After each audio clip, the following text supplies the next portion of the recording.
ഞാനെന്നുള്ളത് നമ്മളെ റിൻഷാദ് പാടന്തരയുടെ കൂടെയാണ്. നമ്മുടെ പാടന്തരയിൽ അല്ലെങ്കിൽ നീലഗിരിയിൽ മൊത്തം അറിയപ്പെടുന്ന ഒരാളാണ്. ചാരിറ്റി പ്രവർത്തനത്തിലും മറ്റു കാര്യങ്ങളായിട്ട് നടക്കുന്ന ഒരാളാണ്. ഇതാണ് മൂപ്പരുടെ പഴയ വീട് കേട്ടോ. മൂപ്പരുടെ കാര്യങ്ങൾ നമുക്ക് മൂപ്പരോട് നേരിട്ട് ചോദിച്ച് അന്വേഷിക്കാം. മറക്കാൻ പറ്റാത്ത ഒരനുഭവം തന്നെയാണ്. ഇതാണ് എൻ്റെ ജീവിതത്തിൽ ഏറ്റവും കൂടുതൽ തലചാഴ്ത്തി കിടന്നുറങ്ങിയ എസ്റ്റേറ്റ് പാടിയിലെ വീടാണ്.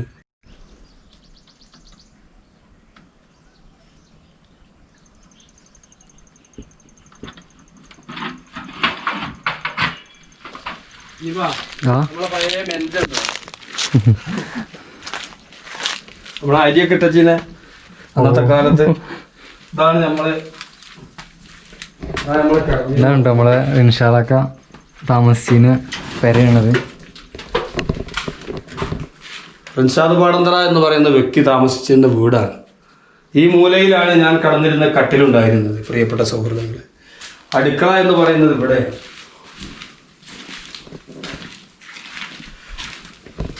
ഇവിടെയാണ് ഞങ്ങൾ പാകം ചെയ്ത് നമ്മുടെ ഉപജീവിതം പാകം ചെയ്ത് മുന്നോട്ട് പോയിക്കൊണ്ടിരുന്ന അടുക്കള ഇതായിരുന്നു. ഈ അടുക്കള ഇതായിരുന്നു ഞങ്ങളുടെ ഒരു കുടുംബം.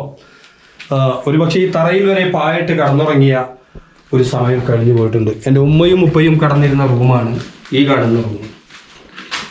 എല്ലാ എസ്റ്റേറ്റ് പാടിയിലും ഒരു റൂം, ഈ റൂമിന് എക്സ്ട്രാ ഉണ്ടാവും. കാരണം എൻ്റെ ഉമ്മാൻ്റെ ഉപ്പ പണ്ട് ഇവിടെ സൂപ്പർവൈസർ ആയിരുന്നു.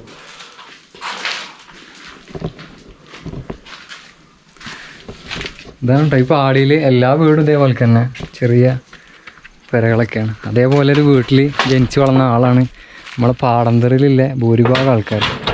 അങ്ങനെ ജസ്റ്റ് നമ്മുടെ റിൻഷാദാക്ക നമ്മളെ കുഞ്ഞുമാക്കാൻ്റെ ഒരു ചരിത്രം കാണിക്കാൻ വേണ്ടി, പിന്നെ അവർ ചെയ്യുന്ന ഇപ്പോഴത്തെ പ്രവൃത്തി ആൾക്കാരിലേക്ക് കാണിക്കാനും വേണ്ടി ചെയ്തൊരു ചെറിയ വ്ളോഗാണ്. ഈ വീട് ഇടക്കിടക്ക് ഓർക്കാറുണ്ട്, മാത്രമല്ല ഇടക്കിടക്ക് വരാറുമുണ്ട്. ഇവിടെ നിന്നാണ് പാവങ്ങളുടെ കണ്ണീരൊപ്പുക എന്ന ലക്ഷ്യം വെച്ചുകൊണ്ട് വലതുകാലെടുത്ത് വെച്ചത് എന്ന് തന്നെ പറയാം. ഈ എസ്റ്റേറ്റ് പാടിയിൽ താമസിക്കുന്ന ആളുകളൊക്കെ ഇന്ന് സമ്പന്നരും ദരിദ്രരുമായ ആളുകൾ ഇപ്പോഴും ഉണ്ട്. ഒരു നേരം ഭക്ഷണം കഴിക്കാൻ പോലും പ്രയാസപ്പെടുന്ന ആളുകൾ ഇന്നും നമ്മുടെ കൺമുൻപിലുണ്ട്.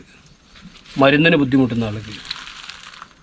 അപ്പോൾ ജീവകാരുണ്യ പ്രവർത്തനങ്ങളിലേക്ക് എങ്ങനെയാണ് കടന്നു വന്നത് എന്നാണ് പ്രിയപ്പെട്ട കുഞ്ഞിപ്പനോട് ചോദിച്ചത്. ജീവകാരുണ്യ പ്രവർത്തനത്തിലേക്ക് അനുഭവം കൊണ്ടാണ് ജീവകാരുണ്യ പ്രവർത്തനം തുടങ്ങാനുള്ള കാരണം. എൻ്റെ വാപ്പ ഒരു മാനസിക രോഗിയായിരുന്നു. ഏകദേശം 30 വർഷത്തോളം എൻ്റെ വാപ്പ അസുഖവുമായി. എൻ്റെ ഉമ്മയും ഉമ്മാക്ക് താങ്ങും തണലുമായി എൻ്റെ ഒരു അമ്മോനും ഈ സാധുവായ ഞാനും. അന്ന് ഞാൻ ചെറുതാണ്. ഉമ്മയെ ആക്രമിക്കുന്നത് കാണുമ്പോൾ മനസ്സിന് വല്ലാതെ വേദന വരാറുണ്ട്. കാരണം ഉപ്പയെ പിടിച്ചു വെക്കാൻ പറ്റാത്ത ഒരു സാഹചര്യമാണ്. അത് പ്രായം അങ്ങനെ തന്നെയാണ്. താങ്ങും തണലുമായിട്ടുണ്ടായിരുന്ന ഒരു അമ്മോനാണ്. നാണിപ്പു ഹാജി പാടന്തറ പ്രദേശവാസികൾക്കൊക്കെ സുപരിചിതനായ ഒരു സാധുവായ മനുഷ്യനാണ്. അദ്ദേഹം ഉപ്പ മരിക്കുന്നതിന് വർഷങ്ങൾക്ക് മുമ്പ് തന്നെ അദ്ദേഹം മരണപ്പെട്ടു. പിന്നെ ഉപ്പയുടെ കാര്യം, ഞങ്ങൾ 4 മക്കളാണ്. മൂത്തത് എൻ്റെ ഒരു പെങ്ങളാണ്, അതിൻ്റെ കീപ്പെട്ടാണ് ഞാൻ. എൻ്റെ കീപ്പെട്ടാണ് മറ്റുള്ള 2, ഒരു ആൺകുട്ടിയും ഒരു പെൺകുട്ടിയും. പിന്നെ ഉപ്പയുടെ കാര്യം മുഴുവനും എൻ്റെ ഉമ്മായുടെ കൂടെ സാധുവായ ഞാൻ തന്നെയായിരുന്നു ഉടനീളം ഉണ്ടായിരുന്നത്. പിന്നെ പെങ്ങളെ കെട്ടിച്ചു. പെങ്ങളെ ഭർത്താവും താങ്ങും നടനുമായി കൂടെ നിന്നിരുന്നു. ഞാൻ ഈ വ്ലോഗ് ചുരുക്കി പറയുകയാണ്, കാരണം ഒരുപാട് ലേറ്റ് ആകുമ്പോൾ നിങ്ങൾക്കും ബോറടിക്കുമെന്ന ഒരു ലക്ഷ്യം വെച്ചുകൊണ്ട്. നീലഗിരി ജില്ല ഗുഡല്ലൂർ പന്തല്ലൂർ താലൂക്കിൽ എത്രയോ പാവപ്പെട്ട മനുഷ്യർ തിങ്ങി താമസിക്കുന്ന ഒരു നാടാണ്. നമുക്കറിയാം, ഇന്ന് ക്യാൻസറും അതുപോലെ തന്നെ കിഡ്നിയുടെ പ്രോബ്ലം ഉണ്ടായിട്ടും ബ്രെയിൻ ട്യൂമർ ഇങ്ങനെ തുടങ്ങി ഒരുപാട് രോഗികൾ ഉള്ള ഒരു നാടും കൂടിയാണ് നമ്മുടെ നീലഗിരി. നീലഗിരിയുടെ വരുമാനമെന്ന് പറയുന്നത് ഇതിനു മുമ്പൊരു പക്ഷേ കുഞ്ഞിപ്പം നിങ്ങൾ കാണിച്ചു കാണും. തേയിലത്തോട്ടങ്ങളിൽ നിന്ന് ആ തേയില പറിച്ച് കിട്ടുന്ന തുച്ഛമായ ശമ്പളത്തിൽ നിന്ന് ഈ കിഡ്നി പേഷ്യൻറ്റും അതുപോലെ തന്നെ ഷുഗർ പേഷ്യൻറ്റും ബ്രെയിൻ ട്യൂമറും ബ്ലഡ് ക്യാൻസറും തുടങ്ങിയ രോഗികൾ എങ്ങനെയാണ് മുന്നോട്ട് പോകുക എന്നുള്ളത് സ്വാഭാവികമായിട്ട് നെഞ്ചത്ത് കൈവച്ച് ചിന്തിച്ചാൽ നമുക്ക് മനസ്സിലാകുന്ന ഒന്നാണ്. അങ്ങനെ ഒറ്റയ്ക്ക് ഒരുപാട് കാലം ചാരിറ്റിയുമായി പൊതുപ്രവർത്തനവുമായി നടന്നു. അത് കണ്ട് ഒരുപാട് സൗഹൃദങ്ങൾ കൂട്ടുപിടിച്ച് പാടന്തര ഹെൽപ്പ് കെയർ എന്ന് പറയുന്ന ഒരു ഗ്രൂപ്പ്, വാട്സപ്പ് ഗ്രൂപ്പ് തുടങ്ങി. ആ ഗ്രൂപ്പിൽ നിന്ന് പാവപ്പെട്ടവരുടെ കണ്ണീരൊപ്പാൻ ഒരുപാട് സുമനസ്സുകൾ കൂടെ നിന്നു. പാവപ്പെട്ടവർക്ക് വീട് കയറ്റി കൊടുത്തു. ഒരുപാട് കിഡ്നി രോഗികൾക്ക് ഡയാലിസുമായി ബന്ധപ്പെട്ട് കൂടെ നിന്നു അവർക്ക് വേണ്ട സഹായങ്ങൾ ചെയ്തു കൊടുത്തു. വിവാഹങ്ങൾ 5 പവനും അതുപോലെ തന്നെ മണ്ഡപത്തിൻ്റെയും ഓഡിറ്റോറിയത്തിൻ്റെ അതുപോലെ തന്നെ ആ വീട്ടിലുള്ള മുഴുവൻ ചെലവുകൾ ഏറ്റെടുത്ത് വിവാഹം ചെയ്തു കൊടുത്തു ഒരുപാട് കുടുംബങ്ങൾ. ഇങ്ങനെ തുടങ്ങി ചാരിറ്റിയുടെ അനുഭവം പറയുകയാണെങ്കിൽ നമുക്ക് സമയം തികയില്ല. ചുരുക്കം പറഞ്ഞാൽ ഫ്രണ്ട്സ് ഓഫ് റിൻഷാദ് എന്ന് പറയുന്ന വാട്സപ്പ് ഗ്രൂപ്പിലെ പ്രിയപ്പെട്ട സൗഹൃദങ്ങൾ ചേർത്ത് നിന്നുകൊണ്ട് ഇന്ന് 500ഓളം വരുന്ന ഫ്രണ്ട്സ് ഓഫ് റിൻഷാദിലെ പ്രിയപ്പെട്ട ചങ്കുകൾ കൂടെ നിന്നുകൊണ്ട് ഇന്ന് ഒരുപാട് പാവങ്ങളുടെ കണ്ണീരൊപ്പിക്കൊണ്ടിരിക്കുകയാണ്. കഴിഞ്ഞ സ്റ്റാർട്ടിങ് പ്രളയത്തിൽ നമുക്കറിയാം പുത്തുമലയിലും പോത്തുകല്ലിലും തുടങ്ങിയ പ്രദേശങ്ങളിലൊക്കെ മരുന്നും ഭക്ഷണ സാധനങ്ങളൊക്കെ ആയിട്ട് ഫ്രണ്ട്സ് ഓഫ് റിൻഷാദ് എന്ന് പറയുന്ന വാട്സപ്പ് ഗ്രൂപ്പിലെ പ്രിയപ്പെട്ട സൗഹൃദങ്ങളും പാടന്തര ഹെൽപ്പ് കെയർ എന്ന് പറയുന്ന വാട്സപ്പ് ഗ്രൂപ്പിലെ പ്രിയപ്പെട്ട സൗഹൃദങ്ങളും ചേർന്ന് നിന്നുകൊണ്ട് ഒരുപാട് പാവങ്ങളുടെ കണ്ണീരൊപ്പാൻ വേണ്ടി കഴിഞ്ഞു എന്നത് യാഥാർത്ഥ്യമാണ്. അത് നീലഗിരി ജില്ലയിൽ മാത്രമല്ല, നേരെ മറിച്ച് മലപ്പുറം ജില്ലയിലും അതുപോലെ തന്നെ നമ്മുടെ വയനാട്ടിലെ പുത്തുമല എന്ന് പറയുന്ന ഒരുപാട് ആളുകളുടെ ആ ഒരു ദുഃഖത്തിൽ പങ്കുചേരാൻ സാധുക്കളായ ഈ നാട്ടിലെ ആളുകളും കൂടെ നിന്ന് അവർക്ക് വേണ്ട സഹായം അവരാൽ കഴിയുന്നത് ചെയ്തു കൊടുത്തിട്ടുണ്ട്.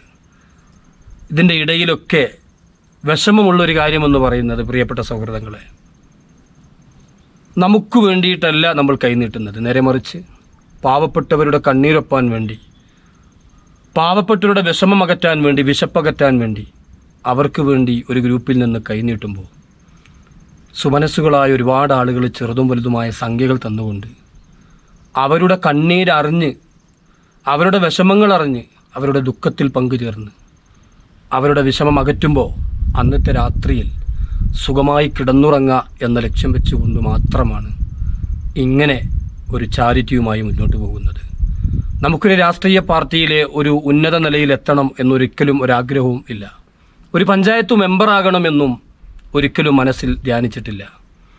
പക്ഷേ ലഭിച്ചാൽ അതിലും ഉഷാറായി ഒരുപാട് പാവങ്ങളുടെ കണ്ണീരൊപ്പം നമുക്ക് കഴിയുമെന്നുള്ളതും ഒരു യാഥാർത്ഥ്യമാണ്. കാരണം ഒരു പദവിയുമില്ലാതെ നമ്മൾ ഇത്രത്തോളം കാര്യങ്ങൾ ചെയ്യുമ്പോൾ നമുക്കൊരു പഞ്ചായത്ത് മെമ്പറായി എവിടെയെങ്കിലും അല്ലെങ്കിൽ ദേവർഷോല പഞ്ചായത്തിൽ നമുക്ക് ഒരു ചാൻസ് കിട്ടുകയാണെങ്കിൽ എന്തുകൊണ്ട് നമുക്ക് ഒരു നാടിൻ്റെ കൂടെ നിന്നുകൊണ്ട് ജാതി മത ഭേദമന്യേ എല്ലാവരെയും ഒരു കുടക്കീഴിൽ നിർത്തിക്കൊണ്ട് നമുക്ക് ഈ നാടിനെ, ഈ സമൂഹത്തിനെ അവരുടെ വിഷമങ്ങളകറ്റി, അവരുടെ പ്രയാസങ്ങളകറ്റി നമുക്കൊരുമിച്ച് നിന്ന് ഒരു മാലയിൽ കോർത്ത മുത്തുമണികളെ പോലെ ഇവിടെ ജാതിയോ മതമോ വണ്ണമോ വർണ്ണമോ ഒന്നും നോക്കാതെ നാം മനുഷ്യരാണെന്ന ലക്ഷ്യം വെച്ചുകൊണ്ട് നേരത്തെ പറഞ്ഞതുപോലെ എല്ലാം ഒരു പൂനെട്ടിയിൽ നിൽക്കുന്നത് പോലെ നമുക്ക് കഴിയണം.